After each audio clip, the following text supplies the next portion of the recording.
Right. Yeah, it makes such a big difference to not have to have you guys here, to not have to do it like all alone. Like, I think you guys are going to be a really great addition. I think people will We also got you. have questions for you. Right. So, okay, yeah, it makes such a big difference to not have oh, there's me talking to me. Let me mute myself. I could hear myself. Oh my goodness. Awesome. Okay. So let me just pull up here on my device the live. And if you're in the chat, could you guys just let me know if you hear me? And then we'll go ahead and dive right into the content. Hello out there in YouTube land.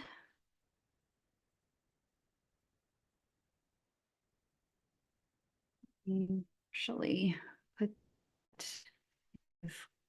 Safari. I want to put it in Google. So I can definitely see the chat better there.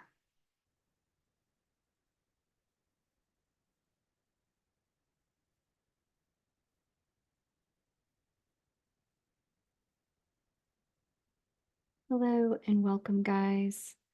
Let me know in the chat if you can hear me and where you're joining from. Ah, there's everybody. Hey, Hope, Love, and Sunshine. Hey, Jen. Hey, Flickerine. Always great to see you. I see you've been going through a deep dive in the comments or in the videos through the comments you've left. Thanks for leaving comments on all the videos you've watched. I love seeing you guys' comments. It definitely helps the content circulate, and I always appreciate that kind of support, even if it's just an emoji drop. Thank you. Rain, you're welcome. You work Thursday nights. Got it. Okay. Damien says they can hear me. Jen can hear me. And Damien says he's chiming in from Northern Cal. Awesome. Awesome. Okay. Super cool. Welcome in, you guys. We are going to do a deep dive on some of the eclipses for September and October. And I'm actually going to just bundle one in that is from next year. I want to give you a sneak peek at the eclipse that's coming next year, which is going to be the final eclipse on the Aries Libra axis. It's so much fun to be here with you guys. Ooh, shout out to Ohio, homeland for me. Joining from Uncluelet, British Columbia, Vancouver. Yes, this is amazing. So great to have you guys here for another awesome live lunar update. Well, this one won't be a lunar update. This one's going to be an eclipse update. Um, cool. And so we are going to dive into some really fun conversation and astrological dialogue. I dropped the lunar eclipse update on you guys a couple days ago, a few days ago. I'm really curious because this is a big one. And I'm watching in my client space and friends and family space, a lot of shifting, a lot of changing, a lot of transformation. Could you guys just let me know in the chat, how are you doing? How are you guys doing with this eclipse? This one is extremely transformative, both this one and the next one. But I think it's easy to take it for granted how life-changing eclipses can be and how much power we actually have in the midst of an eclipse. So if you guys can drop a note for me and let me know. Hey, Mariah, it's always great to see you. Welcome. Damien jumped back into therapy. Alkeen says a lot of shift. It's crazy, but I see the light. Utapa is surrendering to the flow. Laureen, that is a perfect emoji for the experience of these eclipses. Allison, been a minute. I'm so happy to see you. Welcome. Yeah, it's pretty big. Jessica says transformation, left, right, and center. I absolutely get that for sure. And let's see, illness, pressure, all the feels. You guys aren't alone. And if you're listening to this recording, definitely take a look at the chat because you'll see some things in there that really validate some of your experiences. Martha says, I definitely felt overwhelmed, but it all feels like very internal shifts at the moment. Okay. Yeah. Lots of internal shifting. That's definitely a Pisces experience. And this is a Pisces full moon and lunar eclipse. So that you would, Damien, take up therapy. Brilliant way to use this energy. Recognizing that the emotions are running high. Great insight, Martha. A. Morrison says transmuting big, multiple layers of generational stuff. Massive. Absolutely. 100% of what you guys are talking about is what this particular full moon lunar eclipse is bringing to the table. So you're all in really great company. It sounds like you're all doing the work, which I have to applaud you on because this is not an easy time.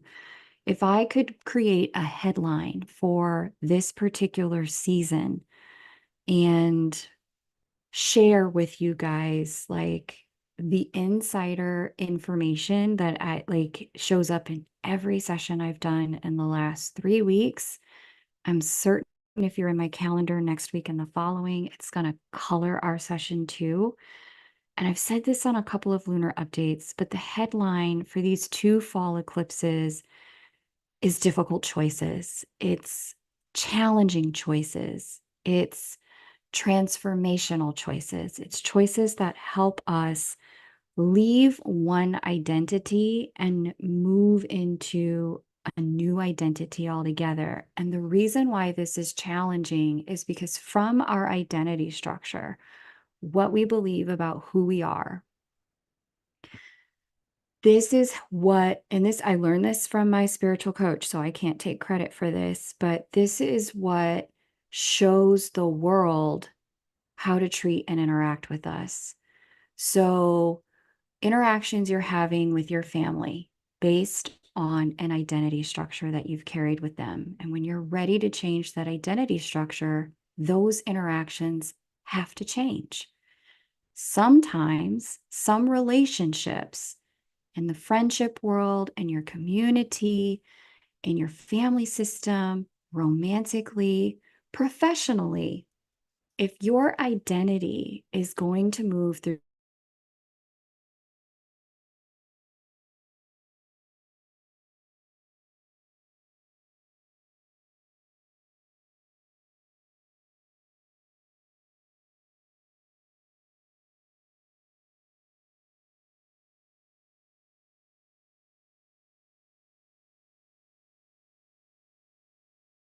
this based on our interpersonal wounding, which will also show up based on our generational stuff. All of these things get baked into an identity for us until we get some conscious recognition and make some choices to shift it.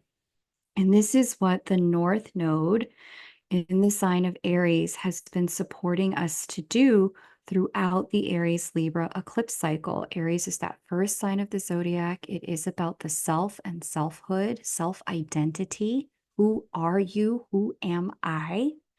The North Node represents the direction of growth for us. And so with the North Node transiting Aries these last several, well, about a year and a half, really, about a year, this has been poking us, nudging us, prodding us, and pulling us into some sort of truthfulness with ourselves about who we really are. And so, with that North Node in Aries, at this time, what we are getting the opportunity to see is a level of self honesty that is showing up in the way our lives are changing. And so, for some of us, this has really shown up, as I mentioned, in the community section. We've lost work, or maybe you've been looking for work and you still can't find some after months of searching. The purpose here is really moving us toward work that is more aligned with our true self, that's more fulfilling and aligned with who we've become, the lessons we've learned, and new ways we're ready to stretch into our light work and leadership with people who need us most. And so, yes, there will be a detachment from the people who no longer need us so that we can step into that next chapter with the people who are waiting for us, right? For some of us, this isn't necessarily just about work, but it's a deeper conversation about purpose. And we recognize where we need to change careers altogether, not just jobs, because we've outgrown our passion for what we used to do. Everything on this earth has a purpose, even if I promise you, you have one, and you can never not be doing it. God creates all things with a purpose in mind. Passion is our vehicle for delivering that purpose to the world. So if your purpose is uplifting people, you may find that your passion for teaching has dwindled, but you can take that purpose for uplifting people on to your next career as a counselor or as a retreat leader or in sports medicine. You'll always be doing your purpose, even if it's time for your expression of purpose to evolve and change. And we're definitely seeing that for a lot of people, both work and career, with Pluto aspecting this particular full moon eclipse. And we talked about that on the lunar update. For the Pisces full moon lunar eclipse, for many of you, you may find that your love life is experiencing a large degree of upheaval at this time. This particular season marks a critical crossroads for a lot of us in love and in marriage, and for some of us in finance, but specifically love and marriage. And we're going to talk about that more as we get into the breakdown for the second eclipse, the October 2nd solar eclipse in Libra that's coming up. Libra is our relationship sign. We're going to talk about the changes in love a little bit more momentarily. But if you're finding that you're at a crossroads of interpersonal, specifically romantic relationship or business partnership, equal partner, that's what Libra represents, the equal partnership upheaval at this time. There's good reason for that. Again, as you stretch into your true self, North Node in Aries, relationships that really were contingent on you being a half of yourself or a quarter of yourself or a third of yourself, and they only existed because you hid parts, repressed or excluded parts, or pretended certain things were true for you that you now know beyond the shadow of a doubt, okay, yeah, that's a lie. And I have been endorsing it with a lot of my choices. This particular season is going to open up in our equal partnerships. Yeah, we can't keep doing that. I can't keep endorsing what's not true for me. And it's going to challenge us to step into that Aries authenticity, that true selfhood, and then let our romantic and business partnership lives reconfigure to match that truth. And so, yes, by design for many of us, this means there's going to be a change in relationship partnerships, statuses, who's coming, who's going, right? And this is very challenging, right? Because we have attachments to people.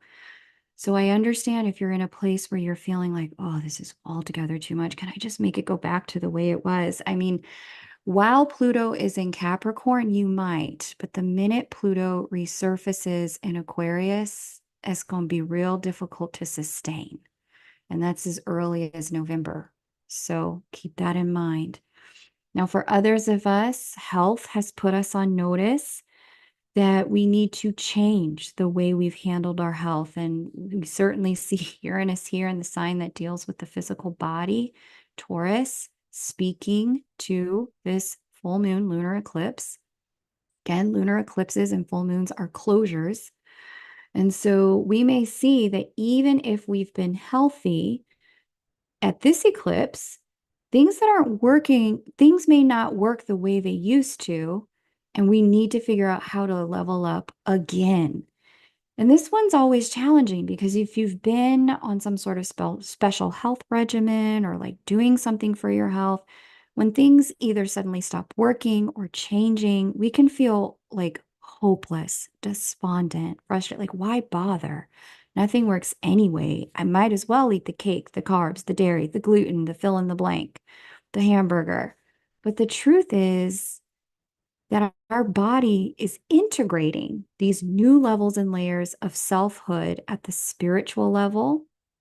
And with these eclipses, because Pisces governs spirit, and that invariably is going to mean that we have to up-level the physical.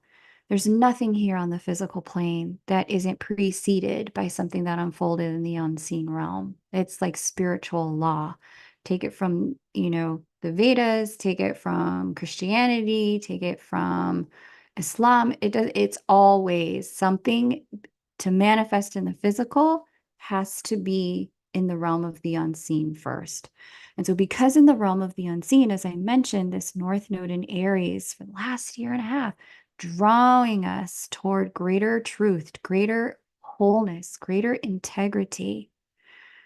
As this eclipse is unfolding, it's giving the natural, the third dimension, a chance to shift and catch up with this truth that we now can't unsee.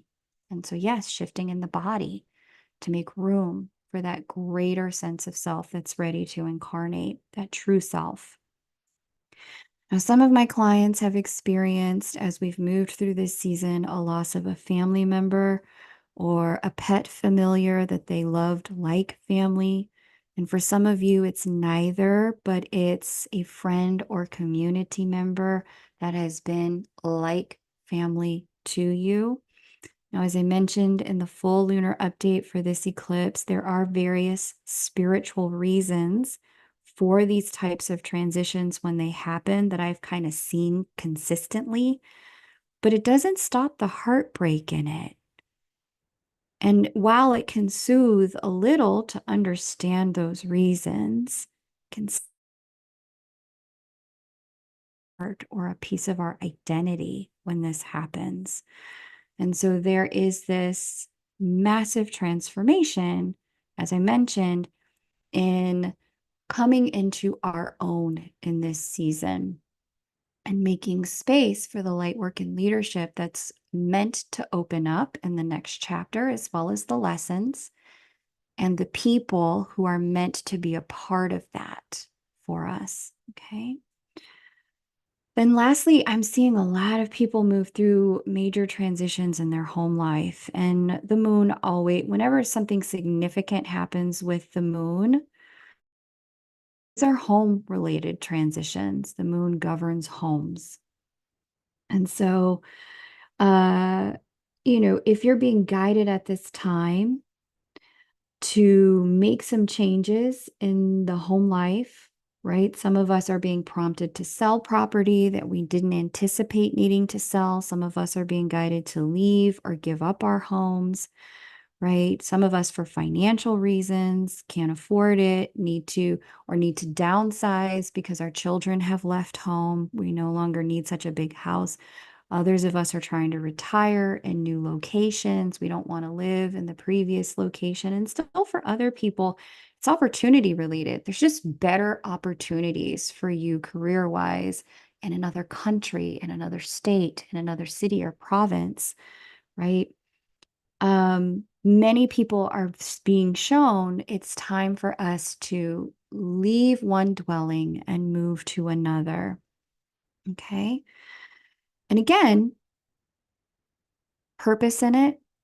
There's light work, leadership, and lessons in the new chapter where our next home is, and there are people there waiting for us. So, if you're willing to put into the chat some of the changes you're being guided through at this time, or in the comments if you're catching the replay, I'll say, it may just comfort someone and let them know, changes are happening, but they aren't alone. And give someone the sign, it may give someone the sign from God that they've been looking for to take their next step. So I encourage you to share. My moderators and I work very hard to keep the comments and chat a safe place for inspiration and personal sharing, free of bashing, complaining, and negativity. So The more you share, the more upliftment and inspiration there is for all of us. Okay.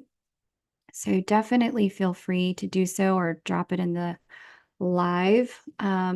What we're going to get into today, I just did a quick recap of that September 17th eclipse.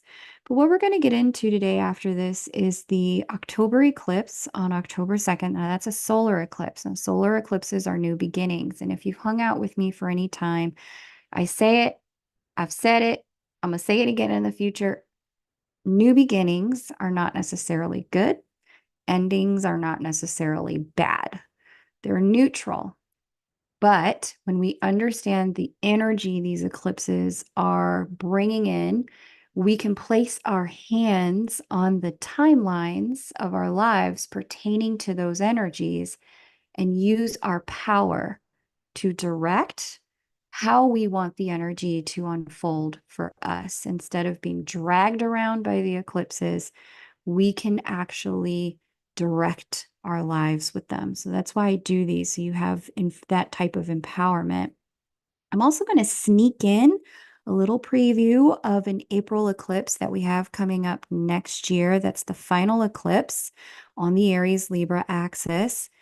And then before we wrap up, if you like having content like this, I'm going to share with you a way that you can dive deeper, because we're going to do some Q&A before we wrap up. But there is a way that if you are feeling these eclipses heavily and it's causing confusion, uncertainty, a lack of clarity, frustration, you kind of feel like every choice I make is just the wrong choice. And I don't understand like why, either in work or family or love, I feel like I'm banging my head against the wall. Like, when am I going to get traction and progress?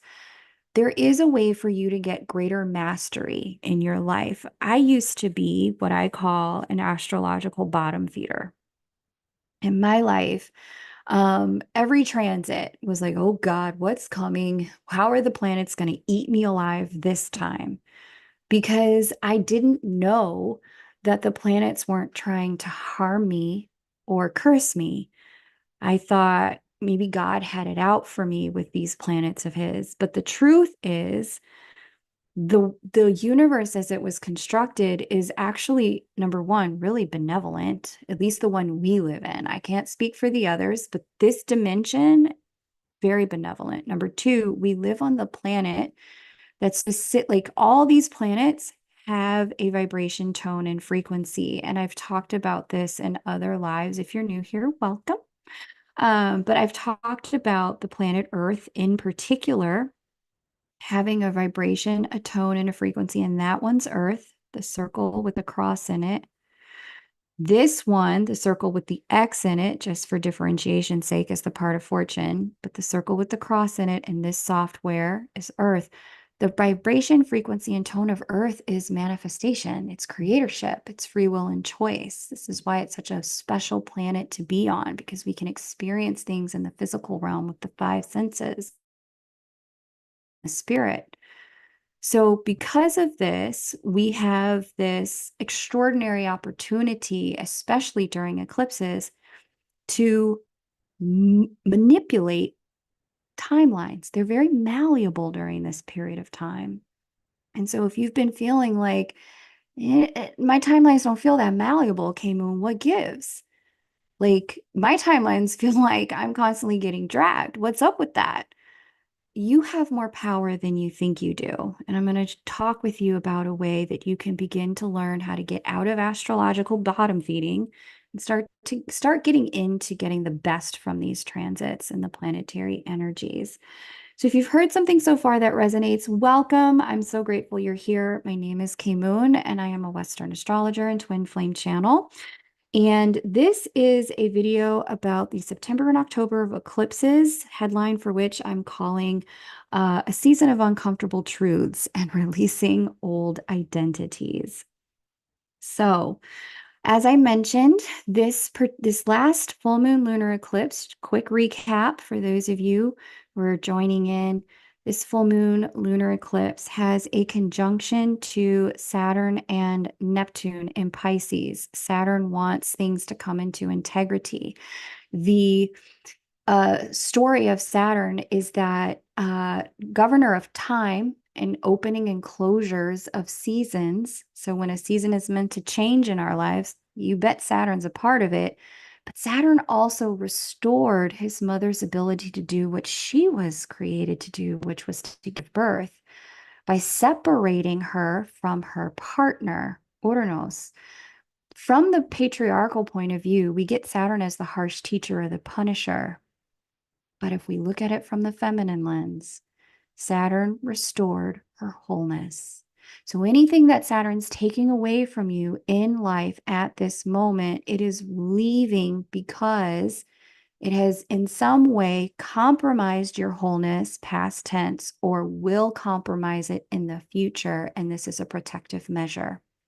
Neptune here dissolves, washes away, and loosens bonds. Neptune is the ephemeral. It's the thing that we can't necessarily always touch. Neptune's energy is like trying to grab a fistful of air or a fistful of water.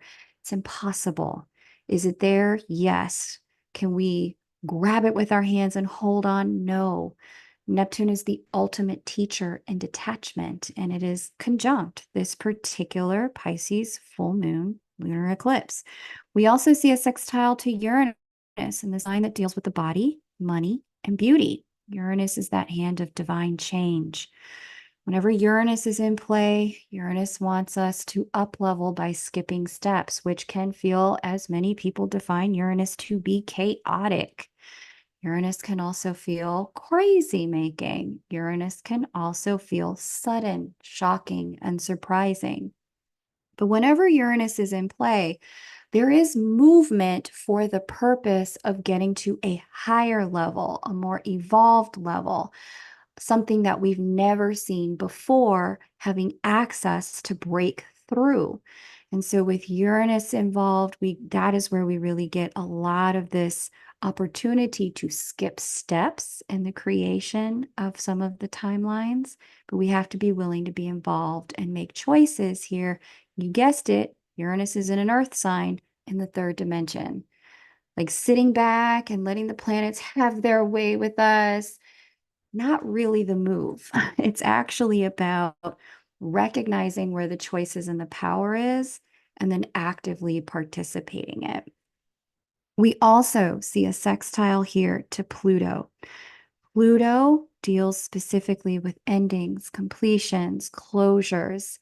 It is the transformation of moving from caterpillar to butterfly, tadpole to full frog, where that final state is so wholly unrecognizable to anyone that saw the thing in the first state that you would think the two things are completely unrelated. These are Plutonian level shifts.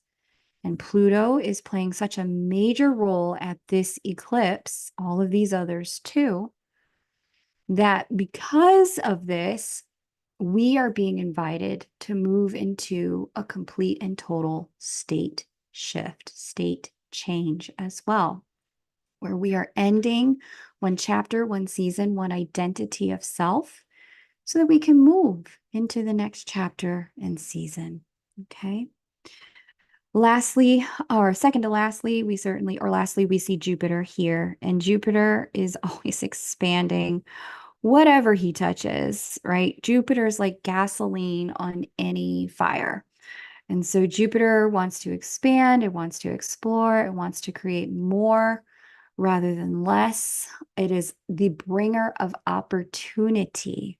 And so with Jupiter in square to this full moon lunar eclipse in Pisces, especially in the sign of the twins, and twins bring duality. It brings two things where ultimately we can really kind of do one thing well at a time, many of us. Here's the thing, with the square from Jupiter, opportunities are coming in for whatever it is that you are wanting to do, create, wherever it is you want to move your life toward, whether it's creating a YouTube channel or becoming an astrologer or doing something new in your career, opportunities with this particular lunar eclipse are here. But because this is a lunar eclipse, which is about the closures, to pick up the new thing, we got to put down that old thing, especially with Jupiter in square. And so it's tempting. I'm going to be honest, for the sake of safety and comfort and security and predictability, especially if you're like me and you have any fixed placements in your chart, Scorpio, Taurus, Aquarius, or Leo, it is going to be very tempting to, instead of working with the changes, to do what you can to bend and flex and ignore and tune out that change is upon us, and instead double down on where we're at and creating continuity. Because the thing we know is the thing that's safest, even if it's the thing that's hurting us most. However, this full moon lunar eclipse is giving us the opportunity to make some courageous choices, to do something new by releasing the grip and the attachment we've had to the old so that we can step into something completely new. Now, how hard that is, it's a matter of how much you can accept that change is a fact of life. Even the mountains and the coastlines change their shape over time, right? And that change doesn't have to be a bad thing. It can be a really good thing, right? So the more we're willing to make those courageous choices, and again, this is definitely about choice with Jupiter square the moon at this point, specifically from our sign that gives us multiple choices, that's Gemini. This is definitely a time where we need to look really deeply. Again, North Node Aries. Who are we and what is it that we really want? What ambition is becoming of who we really are? All right. So significant. I can't stress this enough. That this is such a significant and extraordinary period of time with this Pisces full moon lunar eclipse. So I'm going to check in the comments in the chat here just to see how you guys are doing with this eclipse. You guys want to let me know. We're going to talk about the October eclipse in a moment, solar eclipse in Libra. But if you've heard something that resonates for you, this is your invitation to hit that like button. Definitely let us know as well in the chat if this is like, okay, yep, this is me. This is exactly what's going on in my life. And if you're listening to the recording as well, let's see what's going on here. Hey, Kylie, welcome. Always great to have you. Oh, you guys couldn't hear me for a while. Oh, but it sounds like you can hear me now. Okay. Flickering started personal development school. Yes, I can see my need for support in communicating needs and wound triggers. I'm so motivated to learn so much. Good job. That is awesome. I know I've recommended that to many clients for the last few years. I'm so grateful anyone who took me up on it. That woman doesn't know me. We've never spoken, but I've sent her so many people because I can see it's their next step. Okay, so let's see. Mariah says Pluto has caused so much transformation that my current identity doesn't even have a definition yet. Yeah, Mariah.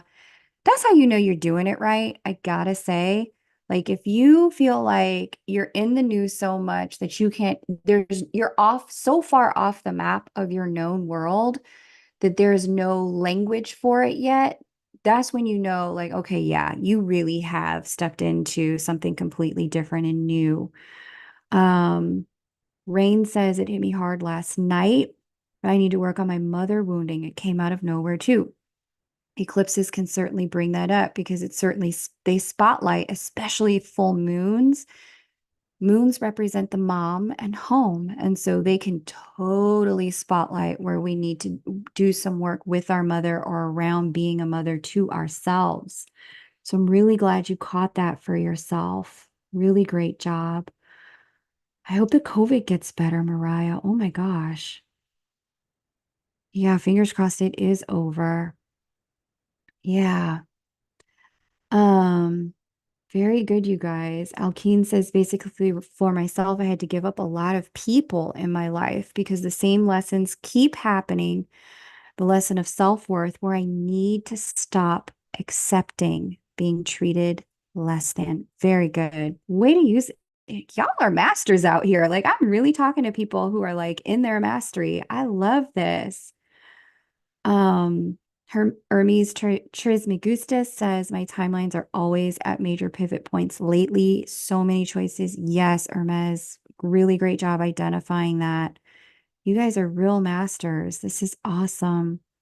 Jessica Ray says, splitting with a longtime partner. Feels like everything's changing all at once. My father got sick, my father-in-law passed, and I left my job. Wow. So much change. Really good job identifying that this is part of this cycle and working with it as well as you are, Jessica. Wow. Hang in there. Brain says this explains a lot. Very good. Okay, so you guys are really getting it. Nico says, I have had a lot of changes in my personal and work life all at once. Yeah.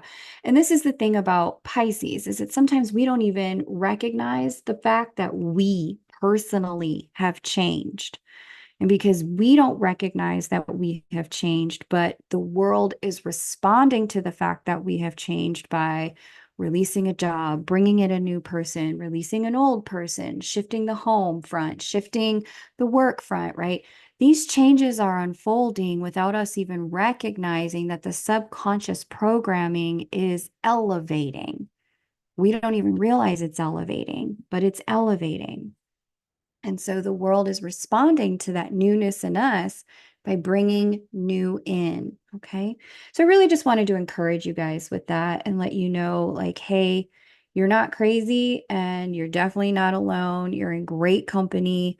If you're feeling like there's like extraordinary change unfolding for you at the moment, definitely hit that like button. It helps the algorithm. I always appreciate that. Let's take a look at the upcoming eclipse, the new moon solar eclipse in Libra. So this is the second eclipse in the group. And just out of curiosity, I actually want to put a poll in the chat. Let me just take a minute to do that for you guys.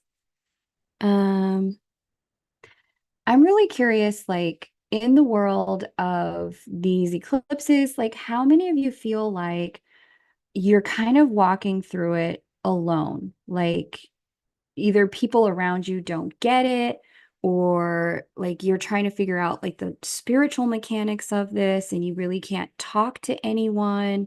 Like, do you feel like your community gets it?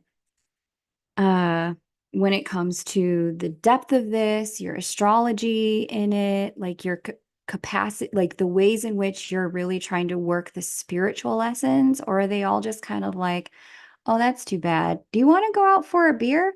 Like, I'm curious. Some do, but many don't. They get it. I'm more doing it solo. Okay, so I just put a poll in the chat. And for those of you that are going to listen to the recording, definitely check out the results from the poll. It'll be in the live comment section. But let me know if you're rocking this kind of mostly on your own, mostly with other people, or how? Like, how is this showing up for you? Okay. So let's take a look at this new moon solar eclipse in Aries. So new moons and solar eclipses are new beginnings. So these are energies of starting over again. But what's really, oh, wait, this is 2025 one. That's the one I'm going to sneak in at the end. Let me get the other one. That's not the one we want to talk about first. The one that's next is the new moon solar eclipse in Aries. Nope. Try that share again, Kay. There we go. There we go. That's the one. October 2nd. Take a look at this. So check it out. Right here at the top of the chart, we see a large stellium in the sign of Libra. Okay. I know this says Aries. It's supposed to say Libra, so I'm just going to block that out. This is a Libra new moon solar eclipse. This Libra new moon solar eclipse takes place there at the 10-degree mark of Libra. That 10-degree mark, you see that this new moon solar eclipse has some friends, right? We've got the South Node. We've got over to the right, and that's that upside down horseshoe. And the South Node, we're going to talk about in a moment. We see the Shaman's asteroid, and that's that one right there that kind of looks like this. We see Lilith, and many of you are very familiar with Lilith. Let me know in the chat if Lilith is new for you. And then we also see Mercury finally finished with its retrograde, all like stacked up right on top of each other between the 10th, the 6th degree, which hosts the South Node, and the 11th degree, which hosts Mercury. We also off, and definitely within 10 degrees is Juno. Now, Juno, a lot of astrologers don't talk about her, but Juno is the higher octave of Venus. While Venus represents love, chemistry, and attraction, Juno represents the marriage, the commitment, the bond that is not broken. While Venus represents the arts, Juno represents being a patron of the arts or a patroness of the arts, while Juno represents kind of attractiveness and magnetization. Juno is where that lands and becomes deeper bonded love. Okay. So with Juno in the mix, Juno is in her home sign, and that's Libra. She's got two home signs, the same signs that Venus governs, Taurus and Libra. Juno is part of the conversation. And so normally with a new moon, solar eclipse, specifically in Libra, normally you would hear us as astrologers say, yo, this is going to bring somebody new in your life, romantically or business partnership wise. This is going to facilitate some sort of new relationship, new partnership, new stage in an existing partnership, new collaboration point, new idea for collaboration, especially with Mercury in the mix, ideas are going to flow. However, because this new moon deals with and includes the South Node, and the South Node specifically deals with our past. This is likely to bring some element of the past into the present for renewal. Interesting, right? So it's a new moon, but it deals with the past. So what kind of past things can happen? Well, especially for Aries, this could bring an ex or a business partner back from the past in particular, but definitely for a lot of us, not just the Aries folks. It can also bring someone, a theme from the past back into the present. I've definitely heard a lot of this in the conversation with a lot of my relationship clients. They've said to me, I thought my husband and I dealt with this, or I thought my girlfriend and I talked about this. And now it's coming up all over again. What gives? Or, okay, Moon, I've done so much healing around this issue. I've done so much therapy. I've done so much energy work. Why is this coming up again? And again, eclipses can be felt up to 90 days prior and 90 days after.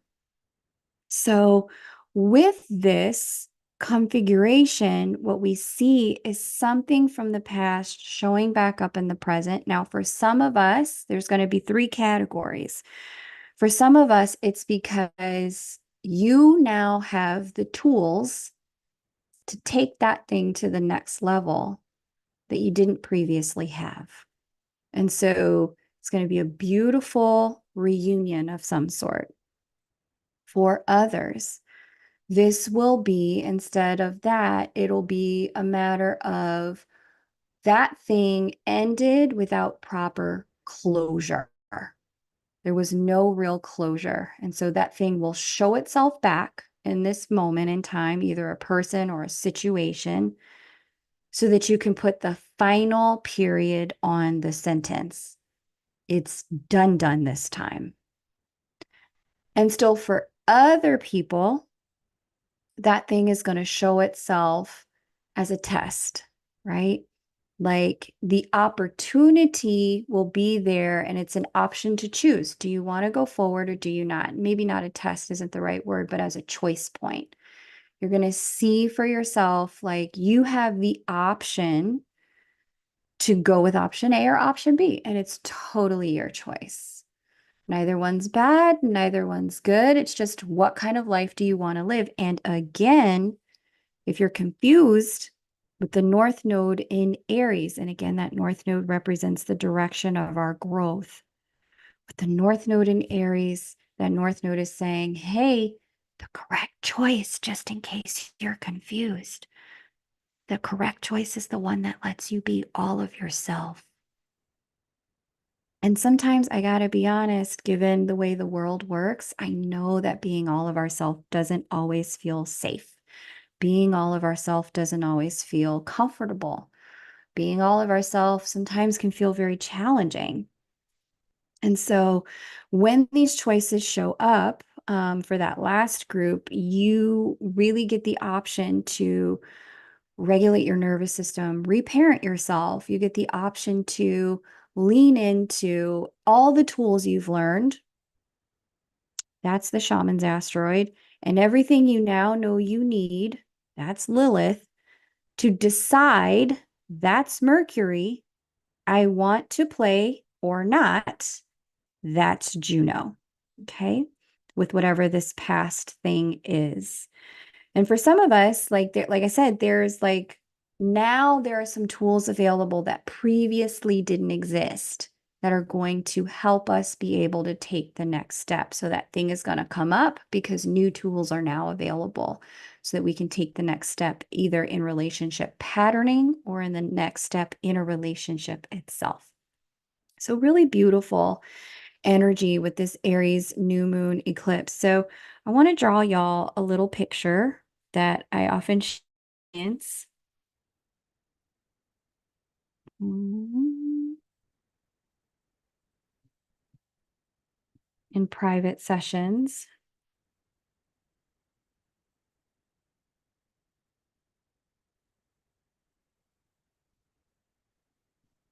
If I could figure out where that feature went. There it is. Thank you, Zoom. All right. So I'm going to draw y'all a little picture. So let's just say that, where are my annotation tools at? There they are. Let's just say that this is our eclipse date. Okay, right here. Let's just say that this is maybe October 2nd. Okay. And this is a timeline, right? And this on this timeline, that's October 2nd. In eclipses, we're going to be able to feel them up to 90 days prior and 90 days after, but not kind of like all at once. What happens is that the energy rises and then it falls, with the peak changes happening in the 30 days that are on either side of the eclipse. And so we're already within the 30 days of October 2nd, certainly September 11th, but that 30 days prior takes us back to September 2nd over here. And some of y'all have probably noticed, like, since September, things have gotten intense, or even August 17th, if we're talking about the September 17th lunar eclipse, and goes in this next 30 days out, November. Okay. And you can see there's most of the intensity is right in this 30 days. We have less intensity here in the 60-day area, got less intensity over there, but certainly there's intensity. And this right here is where we're going back. Some of y'all can even track it back if we're talking about that eclipse. So the solar eclipse we were just talking about, we go from August 2nd over here.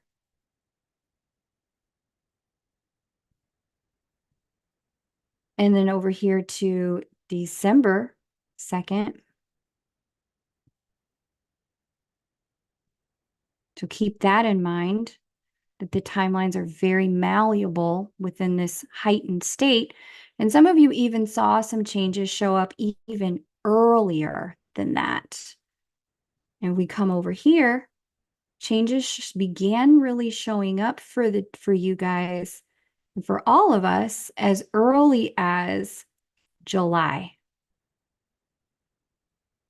It's July 2nd, and this is January 2nd. Okay. Now, it's most of the changes for most of us are not going to happen that late.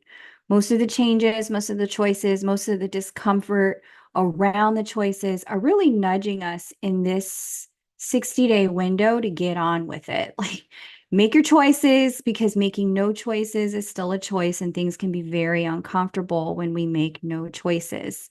So most of us have the choices unfolding here in this little window between September and November. Okay. So, all of that being said, are you guys feeling this? Are you guys noticing that since the beginning of September, and I would even say because of the September 17th eclipse, since maybe even mid-August, things have just been a little cray, a little intense, a little cuckoo for Cocoa Puffs. Have y'all noticed that? Well, definitely let me know in the chat, because this intensity, like I said, it continues. It's not going to let up. There's still more choices to make all the way through the very end of this year. So let me know there in the chat. Let me reshare and go back to our charts. And let me come back over here and check out the poll.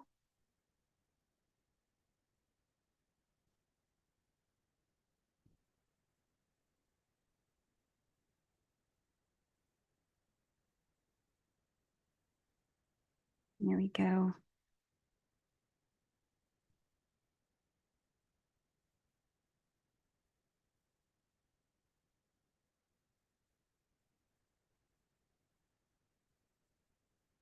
Where is my poll? Let me come back. There it is. And let me share screen.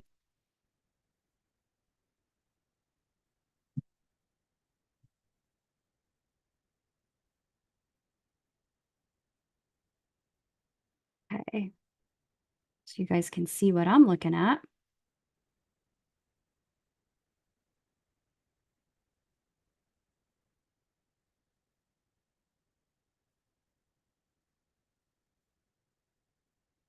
Awesome.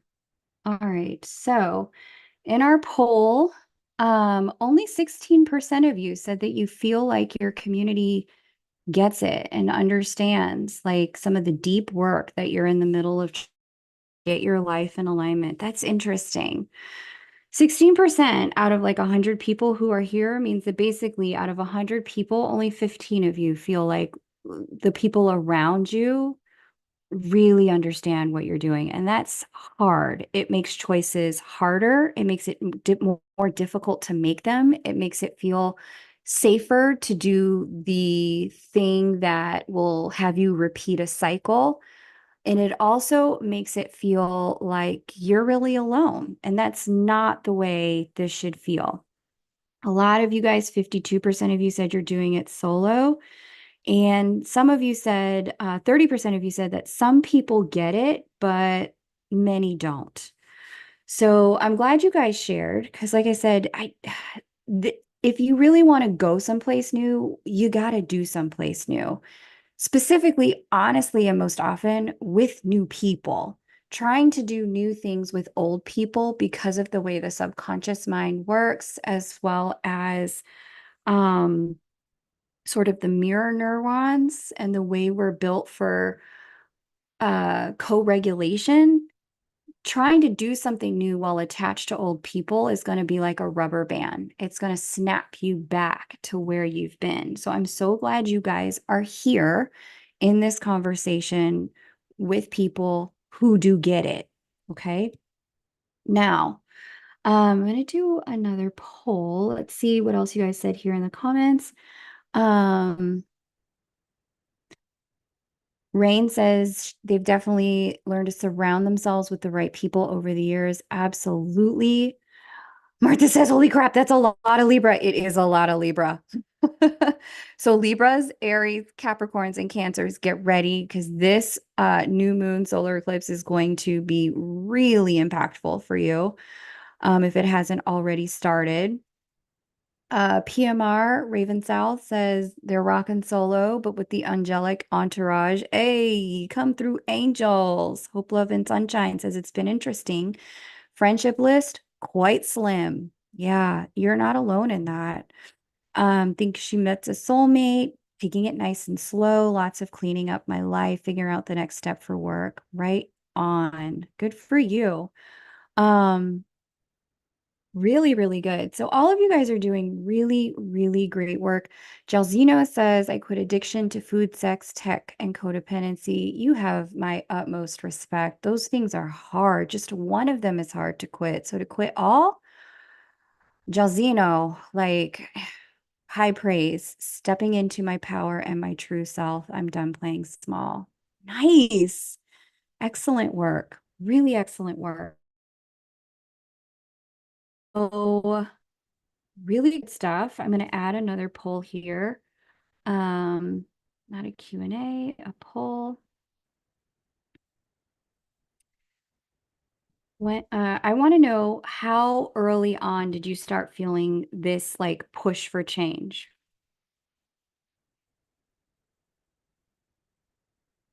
from these eclipses? Now that you know how those windows work, did you start feeling that the earliest would have been July 17th? July?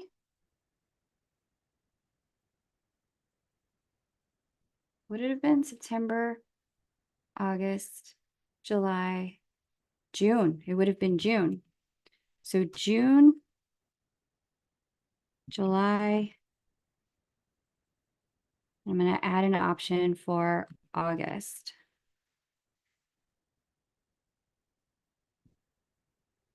Okay, so let me know there when you started to feel the major, major changes. Which month was it?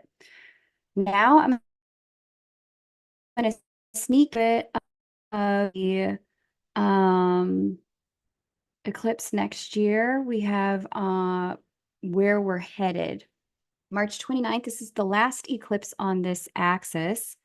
So I'm going to take us into 2025 so that you can all see where we're headed from here. And then get your questions ready because in about another 30-ish minutes, we're going to do some Q&A. So get your questions ready. I want to show you guys where we're headed before we go there. So eclipses operate in teams. They're never working solo, never working alone. And this eclipse is part of a series of eclipses on the Aries Libra axis. In fact, let me just show you. And these eclipses, I think they started 2023. They started in 2023 and through 2025 with these.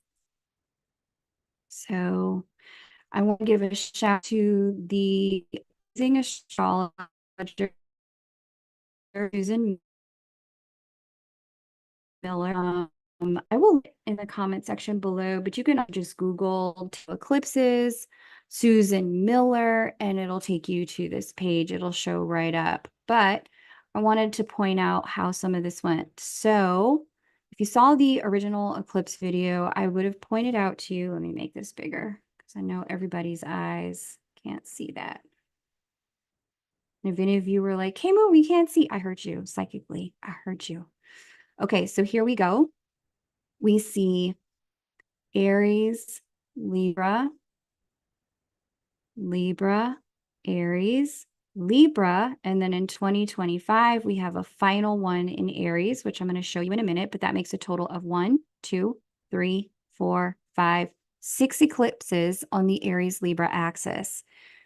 And because eclipses work like this, they go back and forth between a sign and its opposite sign to shift everything having to do with that sign. So with Aries and Libra, the shifting between 2023 and 2025 was everything having to do with self and partner, self and relationship, partnership and own identity, collaboration and individuality, connection to other and connection to self.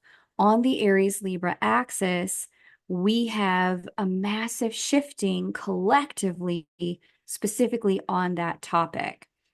However, you'll see on this axis that we have, let me point these out in a different way using a different color.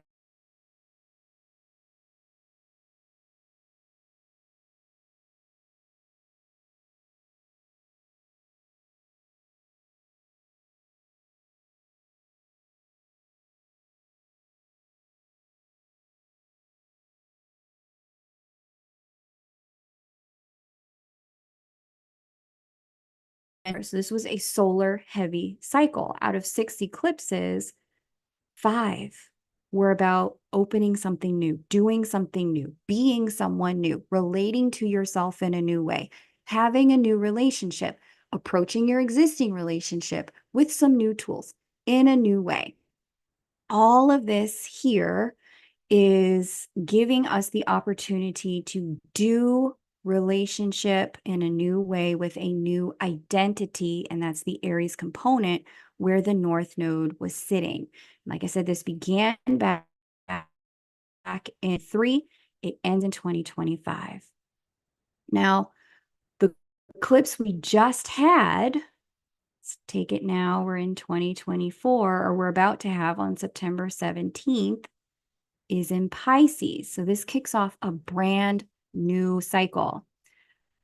Pisces eclipse, September 17th. Virgo, the opposite sign, March of 2025. Then we go Pisces, Virgo, Virgo, and we have one more. I think it's one more. Let's just double check that. In Pisces in 2027. We see, yeah, we have more down here and here. Wow, it's a lot of eclipses. So what we see here is the kickoff to 7 total eclipses on the Pisces Virgo axis. Yeah, there's 2 more after the page cuts off. Now, out of the 7, so I'm just going to point those out to you again, just the 5 that fit on this page. We go Pisces, Virgo, Pisces, Virgo, Virgo. And then down here's another Pisces and Virgo, 7 of them. Out of the 7 of them, when we look at this, lunar, lunar, lunar, lunar. And then the 2 below are also lunar eclipses. So these are closure eclipses, completing a cycle eclipses, putting a period on sentences eclipses, wrapping something up, closing something out eclipses. Okay. So with that in mind, what do Pisces and Virgos deal with? Physical health, mental health, day-to-day living, dream state, awake, asleep. And Pisces and Virgo also specifically deal with a lot of our connection to ritual and routine. That's the Virgo part, and our connection to spirit. That's the Pisces part. Self-sabotage and work ethic, Pisces and Virgo, respectively. Pisces dealing with image, imagination, and illusion. Virgo dealing with facts and reality, lists and prioritization. So we get this balancing between the two signs of a closure around all things that they are related to. And in Star School, in Star School 201, actually, the class I teach on astrology basics, I talk a lot about the relationship axes and how to know what axes different things are happening in your chart. Because if you can understand what the axes is about, that's when you can zoom out, get that big picture bird's eye view, and know for a fact, this is what I'm supposed to be focused on. This is what I'm supposed to be doing during this time. I want to change this, and the other thing. And I want to focus, I want to land in this. I want to land in a new place regarding this, and the other thing. When you know what it's about, you can't bottom feed anymore. You're empowered to make better choices. Okay. So there we are with these eclipses, and I'll just scroll down so you can see the last two eclipses again on that axis. Pisces, lunar eclipse, Virgo, lunar eclipse. This takes us into February of 2027. Okay. Lots of physical health, mental health conversations will begin to take center stage in the zeitgeist collectively. We'll also see some changes around things related to hospitals and healthcare, changes related to film and television. We certainly saw a lot of that already unfold with the actors who had some questions about AI and went on strike about those last year. We're going to see more of that show itself as we get into the Pisces Virgo eclipse, and artists' rights.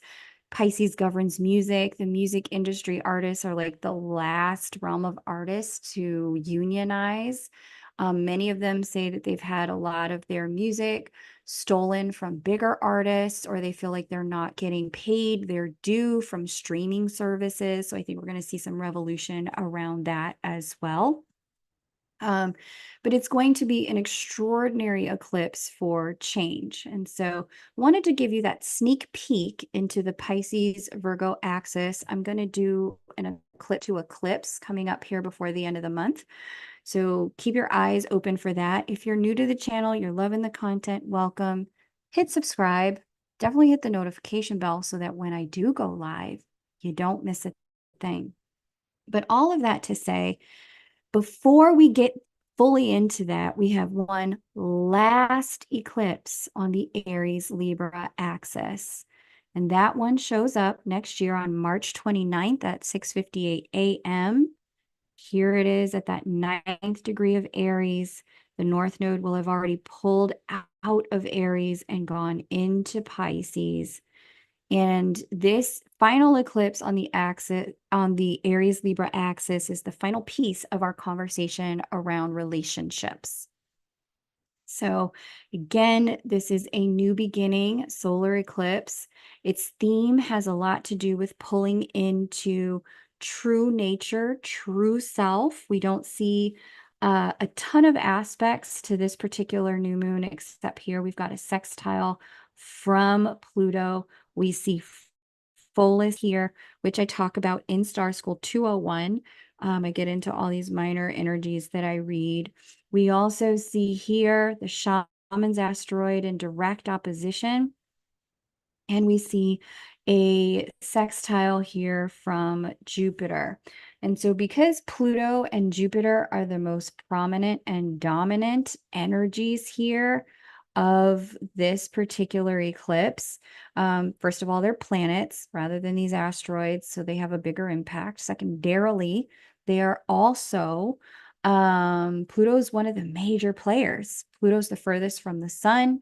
So because of that, its impact is more widely felt. And so Pluto, again, power structures, reorganizing our personal relationship to power is what's showing up here. We also see here With Jupiter in sextile, we get a little bit of this choice energy. We also get harmonious energy for leaning into communication about the new self that we have become over the course of the full Aries Libra eclipse.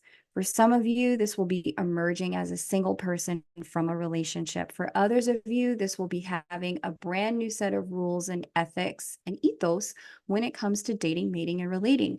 For others of you, this will be you and your partner having stepped into a new recognition and understanding of who each other is in the partnership. And still for others of you who have wanted something to work out with a specific person for a long time, this may be where you really step into the identity that you need to have to be capable of creating that. Others, this is going to be stepping into an identity where you recognize, I no longer even want that. So lots of personal change and transformation specifically related to power. And power is not a bad thing, but we're certainly squeamish about it. It's all the capacity to do, the ability to act. It's all power is, the capacity to do and the ability to act. Okay. So lots of really good stuff here with this particular eclipse. That last eclipse on the Libra, Aries axis. So I want to stop and just take a quick look at that poll that I left for you guys there. Let's see. Wow. Okay. So I asked the question, when did you guys start to feel the push from these eclipses? Almost 50% of you said, I began to feel the push from these eclipses as early as June. July was when another almost 30% of you said you felt it, and definitely last month, by that time, everyone was like, oh, okay, yeah, I see. The universe is asking me to do something new and something different. Poll, and the last one that I shared here, do you feel like your community gets it? And most of you saying, I'm doing most of it solo. For most of you to be number one, doing it solo, and number two, have been doing it solo since June. We're now in the middle of September. That's a long time to be figuring this out without encouragement, support, someone telling you, hey, you're on the right track, keep going, and someone giving you that guidance, like, you know what? Maybe consider this, that, and the other piece that could be in a blind spot to expedite your process. I'm going to be really honest. Everyone who I have read for between June and now have all struggled with some form of health, family, work, love, money, home. No area of life has been untouched, including for me. I'm also being asked to make these courageous changes. But the thing about it, if you think about the hardest moment between then and now, and some of you know what that hardest moment was. If you want, you can put it in the chat. I'd love to know, like, what has been the most challenging piece of this for you between June and now with these changes. For most of us, some of the hardest and most challenging time has been that we've had to figure out some of the most consequential answers to our life in a vacuum. We don't always know what the stars are trying to say. Even I don't read for myself. I have somebody else read my chart for me that I trust. Sometimes going through it and you feel like you're crazy. Other times you're in it and you think you're doing the right thing, only for life to hit you in the face with a pattern that you thought you'd outgrown repeat itself because you had no input on how to get out of the loop. So that is why I have created for you an opportunity to join me in my program called Star Club, which is reopening to new members this month. And it is your opportunity to learn, practice, and share astrology in a supportive community of like-hearted other people who are trying to figure out what the stars are doing and what options they are giving them when it comes to their life. Now, I want to go ahead and show you how you can enroll. Here is the link. I'm going to put it in chat. If you'd like to enroll, and Kylie, if you can use that link, that would be amazing. But when you enroll in Star Club, you get the opportunity to work with me, not just one-on-one, but also in a community. And I give you access to 3 different classes with me. You get Astro Basics, which has 4 45-minute classes. You also get a 60-plus page workbook. All the classes are listed here. Star School 201, which is going to be really helpful for those of you who are in divine counterpart connections, twin flame connections, or just any kind of connection that you feel has initiated you into love. You're going to see the 4 classes here that help you understand the transits of union and separation, why the divine counterpart energies are so much different than Mars and Venus when it comes to love.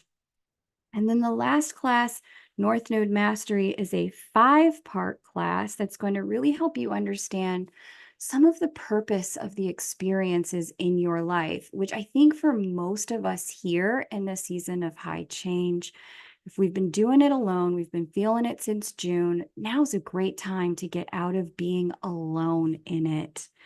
The North Node, as I mentioned, is the direction of growth. But in the direction of growth, what's critical to understand is your personal North Node, which is your life lesson, and the transiting North Node, which is the specific chapter of that lesson you are in right now.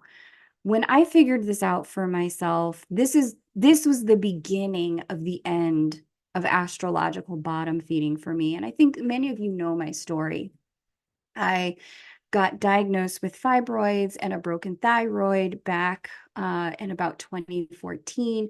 I had a boyfriend who was a long distance boyfriend, broke up with me, and then moved to my home city to be with another girl. I had to leave being in my apartment because my business had just stopped making money. I had to move in with my parents for a year in my 30s. And it just felt like I couldn't get anything right. But it was really through understanding the astrology and specifically my North Node that things began to slowly, choice by choice, turn around. I wasn't waiting for the planets to change. I made aligned choices. And so in Star Club, you get all 3 of those classes, but you also get the opportunity for study partners for each of the classes. You can get chart feedback at your fingertips. The number of times each of the group members have thrown up their chart or their child's chart or their loved one's chart and said, I am stuck. I don't know what to do. Y'all, please help me. And the community has just chimed in and shared what they saw and brought illumination, clarity, resolution, new choices, and an opportunity to move forward has been unparalleled. I've never seen a community as supportive and giving as this. You also get the opportunity to trade readings with other members. Some of them are into human design. Many of them do tarot. A lot of them do integrated work. So you can be a total beginner and still trade readings with other people. You'll be reading within the first 4 weeks. The real key to this program that makes it different is these things that I do called Astro Chats. So if you've ever been live with me in a moment like you are now, where you are like, you know what, Kate, God, I wish I could just pick your brain. Like, could you just talk me through it? And you just want to ask me a specific question. Astro Chat is the way you get to do that. We meet every single week. And we talk about current events. I do what's called a hot seat for people. And in the hot seat, I will read a chart fishbowl style and walk you through what I'm seeing, what it means to enhance your learning. Now, there are some people who did Star Club. They never did any of the classes, but they learned everything they needed to do just from joining the Astro Chats. We look at things like, what do election days look like? I'm really curious personally, like these two, J-Lo and Ben, like there's a master class in astrology somewhere in that relationship. Come together, break up, come together again and break up. I would love to dissect that, and I think we might get into that this time. If you're curious about things like the TikTok ban, will it actually go into effect? Or if you're a fan of Adele and you're wondering, like, how long is her hiatus actually going to last? These are the kinds of topics and conversations we get into in the online forum, in the community, but also in our live weekly chats. That in our live weekly chats, I not only do topical information, so like that Pisces, Virgo, eclipse to eclipse, but I do these hot seats where I read a chart and break it down for you in real time and show you this is what the astrology is doing to complement everything you're learning in the classes. So this way, if you have a question, you never have to be stuck and you never have to be alone. So I definitely invite you to join. When you're a member, you also get members only savings. So if I launch another class, you get 20% off. You need a tutoring session or a private reading, you get 20% off, standard. And you'll also be able to keep your workbooks and get recordings. So if the days for the Astro Chats don't work for you, a lot of people participated by recording only and then put their questions in the member area, and I answered all of the questions as we went through day by day. Okay. You'll be able to participate from anywhere. You can do it on mobile or desktop, but this is definitely the best way to get support. There are only 20 spots available for the live chart readings, those hot seats, and some of them have already sold out. So if you know you like to kind of pick my brain and you want me to look at your chart, it's completely included in this program. I will do it for you. Definitely join so that I can do that. And you'll also get two additional bonuses. And this is for everyone. Master your Chiron, transcend the wound, become the healer. That's my Chiron workshop. And the timing of twin flame union, know the cycles of your connection. That workshop is also included. So they've got a section for frequently asked questions here. If you're curious, you can also ask me in the chat. But Star Club launches on September 19th with our first Astro Chat. We have orientation on the 17th. And there's two ways to join. You can invest in full for $9.97. We go all the way through mid-December and taking a week off for the American Thanksgiving holiday. We also have an investment plan with 4 installments of $297 a month. So it's 4 months. I made it easy for you to join. So that way, I mean, for many of you, we're going to meet every single week. That really brings the cost of us hanging out together and getting all the classwork and all your questions answered and the online forum and community to roughly, I would say in a month, that's probably a little less than $100 a week, which is for all of us at this point cheaper than therapy, but certainly includes a lot of the information that you'll need to make some of the critical choices, and you can talk through with your therapist as you work through the program. Definitely a program full of catalytic choice and change. But before I tell you any more about it, I do have a couple of special guests. They're going to share a little bit about what their experience was like in Star Club and invite you to join our special community. And then we're going to get into Q&A. So if you've got questions specifically about Star Club, or if you've got questions specifically about these eclipses, put them here in the chat on YouTube for me. I'm going to come back. I'm going to answer questions about both Star Club, these eclipses, what's coming up next year, any astrological questions. This is like your miniature opportunity to pick my brain like you'd get the chance to in Star Club. So if you got a question, now's the chance. Like, lay it on me. Let me help you. If I can help you, I absolutely will. But first, I'm going to invite one of my members here, uh, Ellie, if you would be so kind as to share a little bit about some of your experiences in Star Club, that would be amazing. Welcome. Thank you, Kay. Hi, everyone. Um, well, I had, I think, had 3 sessions with you privately.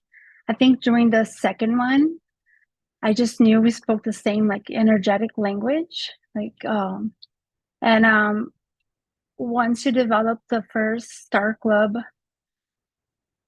group, I was on the fence because I was like, is this going to be another thing that I pay for? And I remember you emailing me privately asking, and I said, you know what? Because I think I saw it that was the third time, like a little nudge. And I said, yeah, I'm gonna hop on. And it was like I don't recognize who I was last year when I first spoke with you. I'm a new person. I realized that first of all, like just like you said, picking your brain, having access to you, but also the community people holding space for us. If we're willing and choosing to be authentic, like taking advantage of like this Aries Libra nodes and eclipses that happen, like and just like bear it all out and like try to like transmute some shadows that we just held on to. And I was able to just integrate the conversation amongst the stars with the other tools that I already had. And it all just made sense and it clicked. So, like, and then I think after my hot seat, I read like 207 charts since April 11th. Wow. Just For because I real? You had it never as, told me that. Oh my gosh. yeah, yeah, it was like, here, everybody. And just because astrology was added to my CV, like the list of things of other modalities and stuff. And, it's not that I just did an astrological reading because as you taught us, like, there's no like maleficent anything. It's if you choose to see it that way, we give it meaning and we give it power. It's our choice. And that for me was like just so impactful. And I mean, even more like, like it was like like very Uranian, like quantum leap, like, okay, you know what? If everything is already created, it's not about me creating. That's too much hard work. Like, let me see what timeline I want to be in. It's already there. Yeah. So the creation is like the energy within. That's how because we have all the energies about like we talked about that before. All Yeah. the everything in the universe is already within us. So it's just aligning with the current and not swimming against it. Yeah. So So I want to yeah. pause you right there. That is absolutely a feature of the way that I read. And if you've been here with me on this channel for any length of time, you already know that I'm a big believer in working with the energy of the planets rather than and making choices that are in alignment with your own highest good rather than letting the planets drag you around. And so the way I teach the workbooks and the classes in Star School give you the option to really see, okay, here's what the planets are doing, but what does that mean my choices are? Here are the lowest level choices and the shadow, and here are the highest level choices and the light. I deliver that every new and full moon for the collective. But if you're in this place right now, where, as we saw in the survey, in the poll, you've been doing it alone, people don't get it, you need some support. It would go a lot faster if you had some. Star Club is the way to go. So this is your official invitation to join. Um, Ellie, I have to ask you, what was the final deciding factor for you in joining Star Club? So I think recently I asked you if like we can feel this like major changes in the skies, like years to months. I think was one of the last questions I asked you in the Mhm. community. And you Yep. said yes to those. So like it made sense because it's like what you just described about the eclipses, for example. I feel like I've been preparing for this moment since 2008. But like the rapid movement and opportunities have shown up, and I wasn't there yet. It's like I kept being like a rubber band slung back. And when you emailed me about like, hey, I think you're really gonna benefit from this, it's that the little whisper that you get inside, like it's like it is, and like people are gonna think it's very Uranian of me because it's my chart ruler because I'm an Aquarius rising. So to do this, but like it's not. I just know there's something more and deeper, and I mean, for right now, I mean, taking all the other courses with you, like manifestation 1 and 2, as well, like knowing about other stuff, like literally what I just started to think about. I mean, it becomes like solidified in front of me because Nice. now I know how to work with the energies. Yeah. Thank you. Thank you so much for sharing, Ellie. I really appreciate that. We're going to come back to you. I want Thank to check you. in with Jessica. Hello. Hello, lovely. It's so great to have you here. Thank you for joining. Thank you. Jessica's also been a member of Star Club as well. I'm really curious, what made you decide to join? So astrology is just something I've always been drawn to. Any astrologers I've ever gone to have been like, this is in your blood, you should be doing this. And I just kind of always went, oh my goodness, like there's so much to astrology that it was kind of overwhelming for me. Um, but I've always been a firm believer in honored as above, so below. And this took it to a whole new level. I had gotten a private reading with you, um, with the intention of asking about like business stuff, and then things went sideways in a personal relationship, and that's what our session ended up being about. And just listening to the way that you spoke about how the planets were affecting me just made me go, I need to learn this and I need to learn this now. And I actually got the very last spot in Star Club last time. And yeah, it changed everything for me. I went from like floundering with my own truth and standing in authenticity to being able to, finally take my power back and begin basically taking accountability for my own stuff. And I stopped playing small. Right on. Um, yeah, I tell Kay in every single chat that we have, like I cannot thank her enough for this program because it's given me a roadmap. It's given me so much clarity to like murky situations that have felt overwhelming or feel like I'm lost in the unknown. And it's changed it into like a plethora of aha moments, so much personal growth. Learning about the house system and the ruling signs was a game changer, like absolute game changer. Right. Um, Learning that the planetary movements aren't all like doom and gloom, like a lot of people would like to claim, but are actually like true opportunities to expand my consciousness and delve deeper into my own soul blueprint. It's just, it's given the opportunity when life is lifing to have a lot deeper meaning. And instead of asking, like, why is this happening to me? It's given me more knowledge as to why it's happening for me.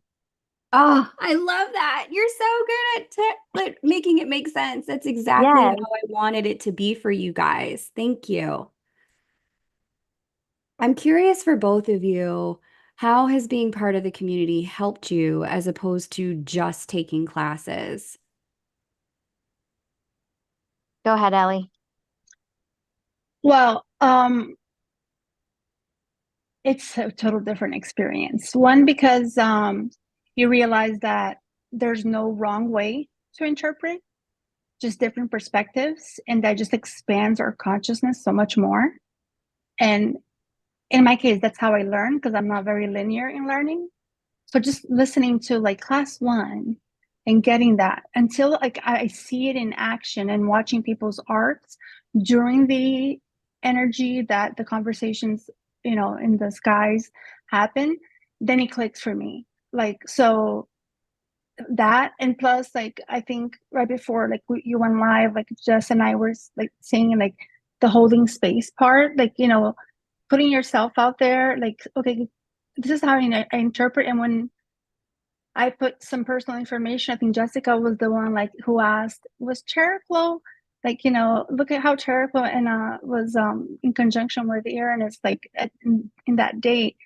And even learning like about the centaurs and asteroids, how for some of us they're like really big, so it's just such a huge I mean, I made friends for life. I mean, that while letting go of like old friendships of like 30 plus years, I to open up space for this. So I wouldn't be, and I just launched my site today and everything because of you and because of the of Star Club, that my voice mattered.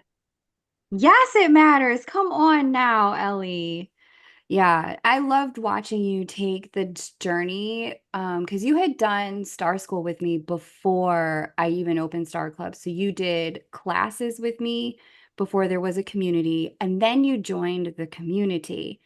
And so watching you step into your own astrological voice, your own leadership and combining modalities, because you've got several modalities and certifications under your belt to cultivate a specific business, a specific brand with a specific message, and now leaning into your gift with the world, using what you learned in Star Club, but also incorporating all of your other work so that you can really shine in your light work and leadership has just been so rewarding to see how once you really know the astrology, but then have a community that can see you, point out your strengths in your chart, show you where your blind spots might be, support you to take next steps and cheer you on, and understanding that you may be at a critical crossroads and turning point with decisions pending.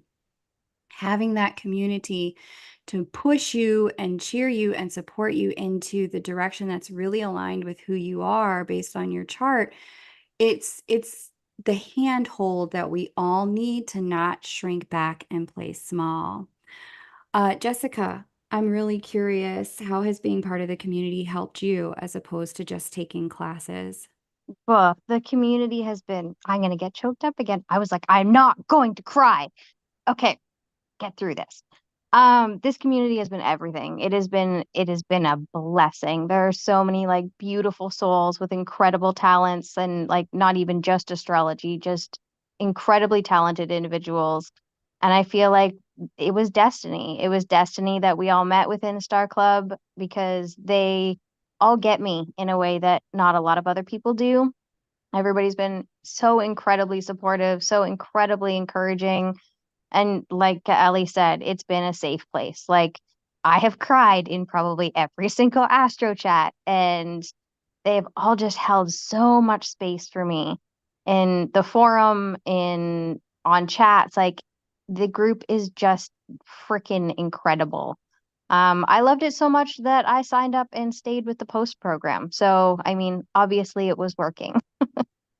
Right on. Do you want to share what you discovered is your next step in terms of career and work, or not just yet? Yeah. Well, it's actually in my notes in this section, so perfect timing. You read my mind, Kay. So during my hot seat, that was an absolutely life-altering process.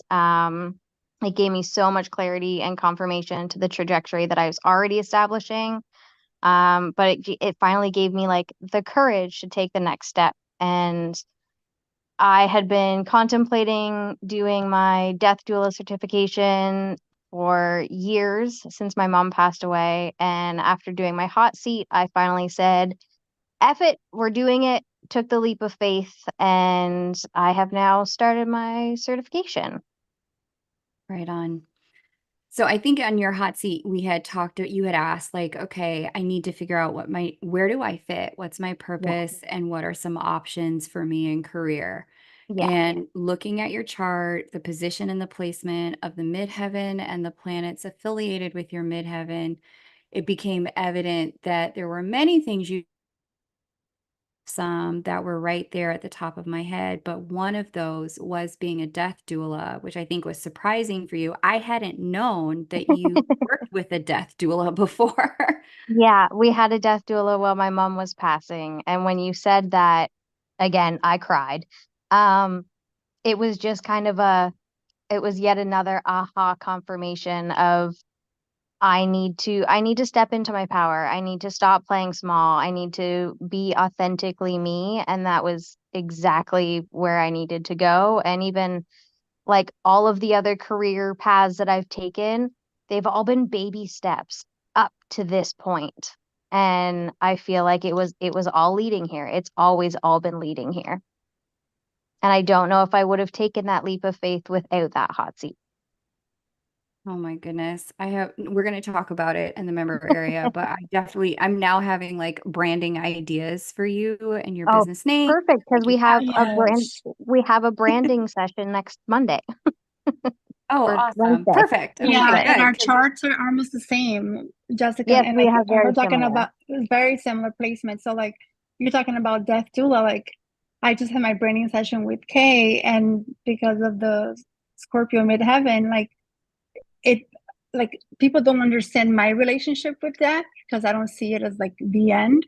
Like Nope. I just and I felt it felt so like I can breathe and I exhale now because somebody gets it and I got it. Why I understood and dealt with that side of, the other side, let's say, that way. So that is, I remember your hot seat clearly. Yeah, thank you I both. can't say enough about the entire program. Like I am not the same person that joined Star Club last spring. And I I 100% believe that we were divinely guided to Star Club, and I can never thank Kay enough and the community enough. Yes. Um, I found out who I was, and I encourage everyone that is even slightly on the fence, be it about time or money or whatever it was, because believe me, I had those reservations too. I'm so, so glad that I took that leap of faith. So Thank I. you. Thank you both. I really appreciate you sharing what your experience has been like in Star Club. Spots are limited and they are moving, and I would love for anyone listening that feels like, yeah, I do need clarity, I do need guidance, I do need to figure out my next step. I'm really sick of feeling like I'm getting pushed around by energies and having no mastery and working with them or creating with them. Star Club is an absolute opportunity and game changer of an opportunity to step into clarity about who you are, why you are the way you are, what you can do given who you are, and your best choices for moving forward in love, family, work, and home. So, option is there to join. Time is running out and seats are moving, like I said. So, you do have two options when you invest. You can invest in full for $997, or you can do a payment plan that's $297 split over 4 payments, and that will take you that will allow you the opportunity to have a lot more ease in your investment in Star Club. And like I said, we meet weekly. Many of us were talking as we move into the fall program, we're going to be talking daily in the member area. So if you, like I mentioned in that poll, like if you've been feeling like you're just at this alone, people around you don't get it, and you could really use some support, now's the time to grab your seat and lock it in, because we get started next week. And if you have any questions about the program, you can definitely let me know in the chat. But of course, we also have room for some Q&A specifically about the eclipses that we talked about. So we're going to transition to Eclipse Q&A and Star Club Q&A. So if you've got any questions, now's the time to let me know. I'm so grateful for all of you who are here. If you've heard something that resonates, definitely click that like button. I'm going to head on over to the chat. Let's jump in and let's see what questions there are. I'm in the chat. Allison says they're in their nodal reversal, and it's been, whew, yeah. The inverse nodal return is something I talk about a lot in Star School 301. It is definitely a season of reclamation, restoration, and renewal, because that inverse nodal return brings some things back from the past for either closure and completion, continuation and next step. And if you're not kind of aware of how to work with that energy, it can get really heavy. But oftentimes whatever the thing is, the inverse nodal return brings back from the past, whether it's a job or a person or a thought pattern or a habit or an addiction or a family issue or a money issue. It shows back up in present time specifically because you can handle it at this point. The resources, the people, the tools are available in the now time in a way that they may not have been available in the past. So, love that you hit that inverse nodal return, and you mentioned it. And I'm wishing you the best with that, Allison. Uh, let's see. What other questions do we have here? Um, Jalzino says, I'm still a little confused about the significance of the nodes.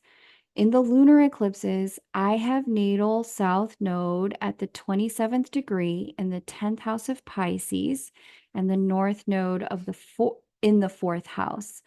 They are, of course, also positively aspected by transit Uranus and Pluto in conjunct Neptune. What's the significance of the natal nodes part of that eclipse? For you personally, Jalzino, I'd have to look at the rest of your chart, but since this eclipse is taking place at the natal south node for you, this is going to allow, it's like double closure. So the south node in our natal chart always links us and is our gateway to the past. The south node, as I talk about in north node mastery, is also our specific strong muscle that we incarnate with. It's the thing that we know how to do. It's the thing that we mastered in a previous lifetime. But we are here to cultivate and develop the muscle of our north node. And so making choices in alignment with that north node is absolutely something that in the course of our lifetime, the more we do that, the easier our life gets. That's correct, Kylie. I am not a therapist. You will learn things in Star School that will expedite your therapeutic process. So I'm glad you mentioned that. But Jalzino, in your case, with that South Node specifically, in the what house did you say it was? The 10th house. There's double closure in the arena of career and your identity in the world. So I talk about the extended meanings of the houses inside Star School 101, that Astro Basics program. But the 10th house is our identity when we are shed of programming from family, shed from programming from culture of origin. We shed programming that has to do with the place or country we grew up or the religion we grew up in. When we shed all of that, that 10th house, when we are truly shining, is who we are meant to be, as if us and God sat down and had a conversation about what experiences you wanted to have in your identity in the third dimension without all of that programming. And so in that 10th house, when you have the energy of the South Node, oftentimes a person is stepping into a career or who they are going to be here on Earth based on something that they've had mastery with in a past life. There's some sort of continuation between a past life and this life around how they're meant to shine here on Earth. Now, to bring that eclipse into the mix for you, Jalzino, this is letting us know that a chapter is closing with regard to one iteration of that mastery so that you can step into the next iteration. meaning you are going to have gone through one way of doing your career with that skill set, that gift, and now it's time to transition into the next chapter of that career. So I wouldn't be surprised if between June and now, and headed into the next 2.5 years. So remember, the Pisces Virgo eclipses extend into 2027. It would not surprise me if between now and that final eclipse, not only did you change jobs and roles, but you change careers altogether. You may have even had some inclination during the Pisces Libra eclipse cycle that your identity was changing to such a degree that you have new creative ideas. I suspect there. And some of your dreams have probably changed. I suspect in your chart, Aries is a significant portion of your 11th house of hopes, wishes, and dreams. So you would have gotten these new ideas for yourself. So taking those new ideas and implementing them into a new career, into a next step, is a big part of what this eclipse may be about for you. So, and something again from the strength from a past life, strength from this life, it's like, yeah, I've done that. Here's the new mountain I want to climb, might be at the root of that theme. Okay. You'll have to let us know how that resonates for you, Jalzino. I'm going to check the chat for some other questions. I'm going to take a few other questions, either about Star Club or about the eclipses, and we will then we'll wrap up.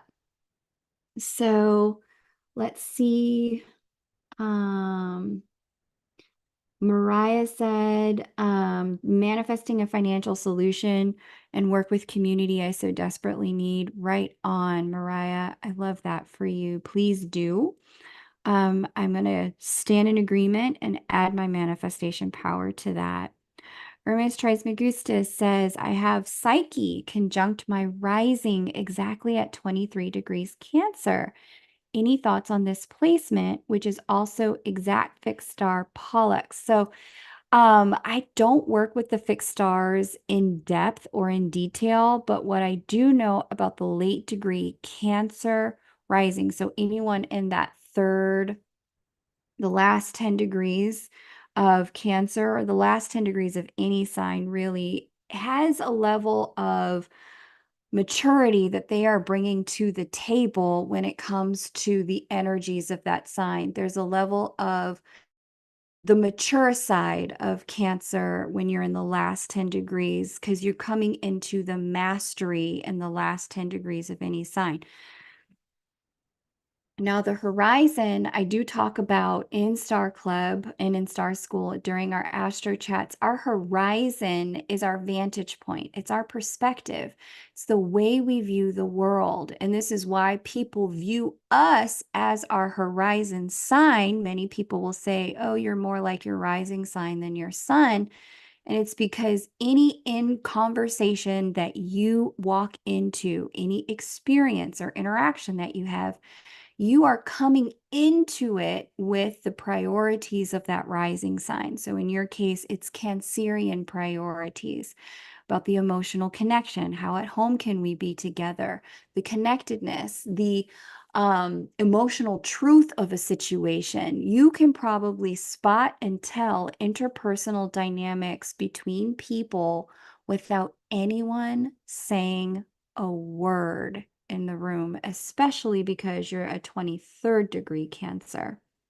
So with that in mind, Hermes Trismegistus, I would say, especially because we had so many eclipses on the Aries Libra axis, they were probably very consequential in elevating and reshaping your perspective on interpersonal relationships, and specifically love and partnership dynamics as well, since Cancer Capricorn is your first house, seventh house.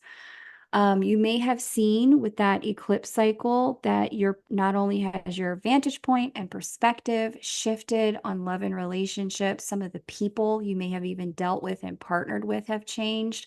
You certainly would have leveled up.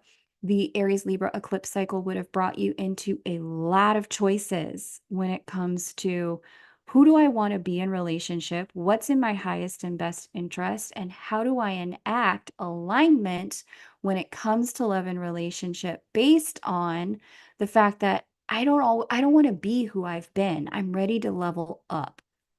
And so you'll have to let us know how that resonates, but that's what I suspect maybe that eclipse cycle would have brought to the table. And now that we're at the tail end of it, some level of clarity for you, like, yeah, I know who I am and what I want specifically in love and partnership, and I know what I'm not doing anymore. Door closed, especially as we closed out as we're closing out the eclipses that we are seeing. Past tense eclipse on October 2nd in love. It's a solar eclipse, but it's bringing up a lot of the past. And the Pisces Virgo eclipse axis, which is just now opening with that first lunar eclipse, is trining that rising sign for you. And so there's probably a definitive pull for you, like, yeah, I can no longer be this person this way in relationships. I am done with that. Chapter ended, full stop. So let us know how that resonates. Allison, you are welcome. It's always an honor to be here. Flickerine, what does it mean that the South Node right now is exactly conjunct my natal Venus and my Juno is conjunct natal Uranus? So much Libra. Also, Pluto and Mars are in Libra. Chiron is in Aries. So many things flickering. So without really seeing the full chart, all of those dynamics, it's going to be hard for me to comment on it. But what I can say is that when the South Node transits one of our natal planets, and so in her case, Flickerine's case, it is the South Node conjunct her natal Venus. When the South Node transits one of our natal planets, the South Node fosters a clean out or facilitates a flushing of anything having to do with the shadow side of that planetary energy, that house, or that sign. And so, without knowing the house that natal Venus is in, or I do know the sign because the South Node is presently in Libra. Anything in the world of relationship and partnership that has really held you up based on the shadow side of that Libra placement. Shadow side, Venus in Libra could be lots of codependency. It could be a lot of triangulation. Shadow side Venus in Libra can include a real inability to have like self affinity without having the validation from another person, needing a lot of other people's validation. That Venus in Libra, I mean, she's typically in strength in Libra. She's giving some of her best. She's more balanced in her home sign. She knows how to operate to her advantage in Libra.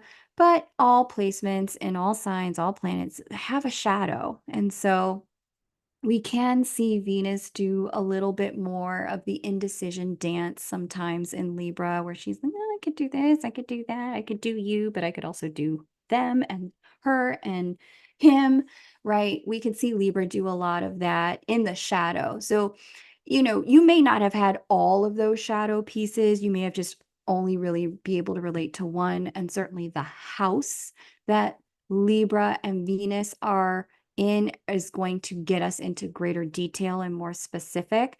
But what that South Node is doing is giving you an opportunity to release, to let go of, to stop, to put down, to close out those chapters of the way that was working for you so that you can step into occupying more of Venus and Libra's light in that particular house. So lots of really good stuff there. And that goes for anyone who has a planet in Libra that the South Node is transited while the South Node's been in Libra the last year and a half. You get a ton of beautiful energy of release as the South Node crosses over it. Not always comfortable, but definitely beautiful in the way that it allows you to step into the light. Very cool. So Alkeen says, so if my North Node is in Pisces as well as myself, being a Pisces sun, are these eclipses going to affect me greatly because they are in Pisces? Yes, they will. The Virgo Pisces axis is definitely going to impact you greatly, mostly in terms of evolution, right? Because that's what eclipses give us. They make timelines malleable, they open up options and opportunities, they allow us to shift into the next highest level of our incarnation here on the planet.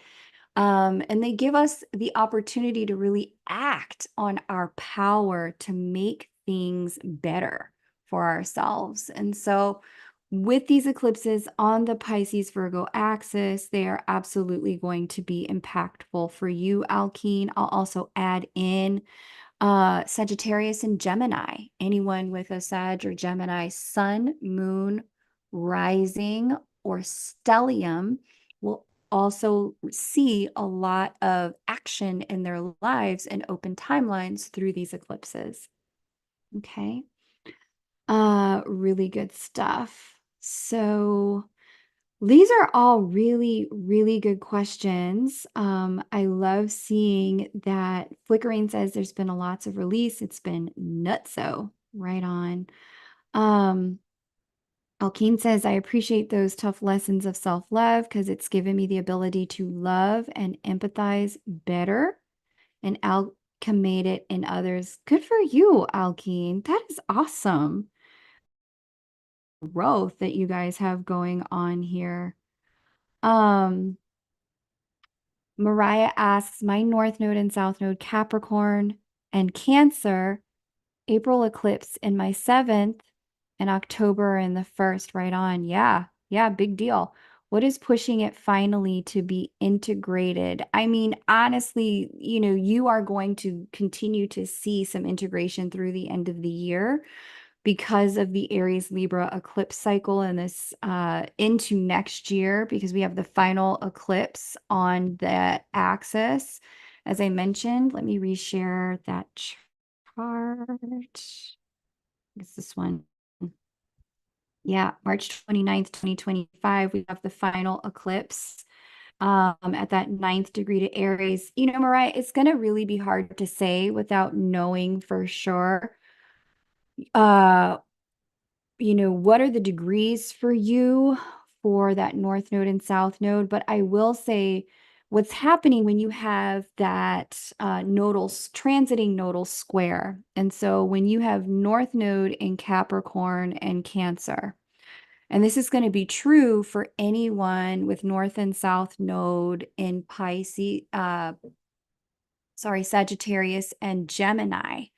What I'm about to say to Mariah is going to apply to you as we step into the Pisces Virgo eclipse cycle, because you will also experience what she has going on, which is a nodal square. The nodal squares are seasons where we are asked to make consequential choices when it comes to our life. We can go A or we can go B, but we cannot do both. And in Star School 301, where North Node Mastery, I really go in depth with this using the charts of Johnny Depp and Amber Heard and their whole love affair, and there's the saga between them and how they ended up splitting up, and the choices that seem to really show themselves for Johnny Depp in particular at a point of it was the transiting nodal square. Don't quote me, but I believe, if I recall correctly, because I built that course a little while ago and people haven't asked questions about it recently, but if I recall correctly, he chose to get engaged to Amber Heard at a time of a nodal transiting square. Now, had he not chosen, and I'm sure there were signs, there typically are signs when you are in relationship that is toxic for you. Before you lock it down, there's typically signs, okay, this is not healthy. We need to do something different. He had a choice at that point. I can go deeper with this woman and see where that takes me, or I could let this alone and go in a different direction, which may be healthier for me. What the consequence of the choice of going deeper with her left him. And so, like I said, I go in depth, like from like the differing, because there was a very nodal relationship for him. It had a lot to do with what he was here to learn, who he's here to become, what he's here to let go of, and same for her. It was a very nodal relationship. But when we get these nodal squares, they are very consequential for our lives because they move us in directions that we do not have access to without that choice. So, for example, going back to Depp and Heard, had he never chosen to get married to her, he just chose another life altogether. Court case never would have had, he never would have had access to that. All of the defamation lawsuits never would have had access to that on a different timeline, right? Other things would have unfolded, but probably not those things. So when you have this transiting nodal square, it's really important to pay attention to the choices and understand what your North Node is showing you when it comes to your lifelong lesson. Because he definitely made a choice at that point that was not in alignment with his North Node, was definitely more in alignment with his South Node, which anytime we make a choice in alignment with the South Node, life gets more complex. Anytime we make a choice in alignment with the North Node, as confusing and challenging and confronting as North Node choices are, life does get easier. He made a choice in alignment with his South Node, and life definitely showed itself to get more complex. So if you need clues, Sag, Gemini, or Capricorn and Cancer North nodes and South nodes, the clue is always, what is the choice that's going to allow me to live in more of my North node in this lifetime? What choice is aligned with that North node, my natal North node? And to refine it even further, what choice is aligned with the transiting North node? Now, of course, some of this is really difficult to interpret. It's hard to break down. Most of the time, the North node personally in our natal chart is like, wait, I don't get it. Can you spell it? It makes no sense. Even my North node has been like that for me. But what I will say is that if you can unlock what the choices aligned with transiting and natal North node are, as you move through life, life gets easier and better and more fulfilling every single time. Said, we're going to stop here. I really appreciate you guys hanging out with me. This was a lot of fun. I loved answering your questions when it comes to astrology. I'd love to go deeper with you, and the way to do that is in Star Club. Like I said, there's a way to invest in full and catch a savings. But if a monthly installment plan is what's right for you, then you absolutely want to take me up on that. Spots are moving for Star Club. This is your opportunity to have a community, so you're not doing it alone. And we get to learn and share and practice astrology in a community of like-hearted others. And that's going to make moving through this season of high change, growth, and transformation so much more fun, so much easier, and so much clearer. All right, you guys? Thanks for being here. And if you heard something that resonates,